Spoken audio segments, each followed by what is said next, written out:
আসসালামু আলাইকুম রহমতুল্লাহি ওয়া বারাকাতুহু। আপনারা দেখতে পাচ্ছেন সিরাজগঞ্জের বেলকুচি থানার ধুকুরিয়াপাড়া ইউনিয়নের ধুকুরিয়া সাতলাঠি কবরস্থানের পাশেই এক বড় ভাই ভুট্টার আবাদ করছে। তো আমরা দেখতে পাচ্ছি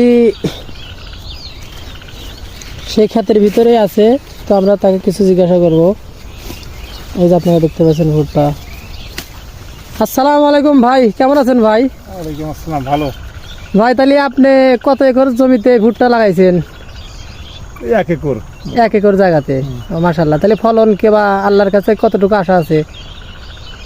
এখন এটাতে খুব জোরে কয়।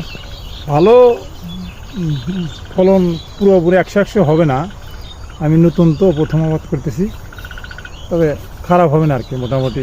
যাই হোক, আল্লাহর কাছে এখন আশীর্বাদ যে তিনি জানি ভালো একটা ফলন দেয়।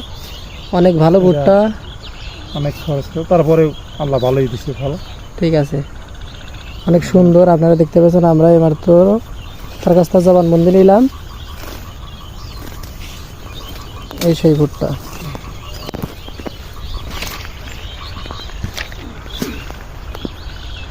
বিহার সভা।